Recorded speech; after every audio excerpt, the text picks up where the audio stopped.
ایک وقت کی بات ہے، ایک خوبصورت باغ میں ایک چھوٹی سی چڑیا رہتی تھی جس کا نام چمکی تھا۔ چمکی بہت پیاری اور معصوم تھی۔ اس کے پر سنہری رنگ کے تھے اور اس کی چہک سننے کے قابل ہوتی تھی۔ چمکی ہر روز باغ میں اڑتی، گاتی اور پھولوں کے بیچ کھیلتی۔ ایک دن چمکی کو ایک بڑی مصیبت کا سامنا کرنا پڑا۔ باغ میں ایک شریر بلی آ گئی جس کا نام شیرا تھا۔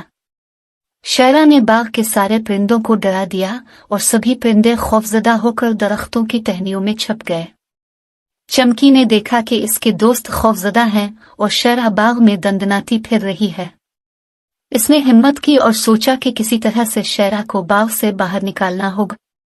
چمکی نے ایک ترکیب سوچی۔ وہ اڑتی ہوئی شیرا کے پاس گئی اور اپنی میٹھی آواز میں گانے لگی۔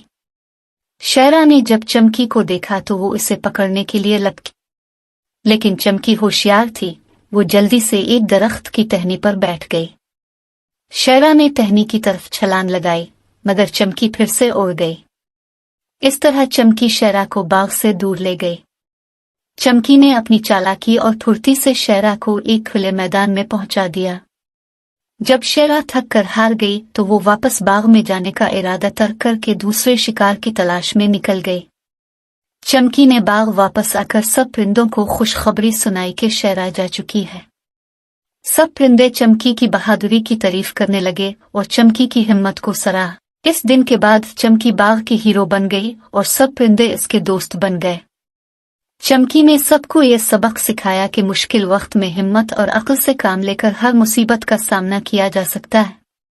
یوں چمکی اور اس کے دوست خوشی خوشی باغ میں رہنے لگے اور ہمیشہ ایک دوسرے کا خیال رکھتے۔ چمکی کی بہادری کی کہانی باغ کے ہر کونے میں پھیل گئی اور سب اس کی مثال دینے لگے۔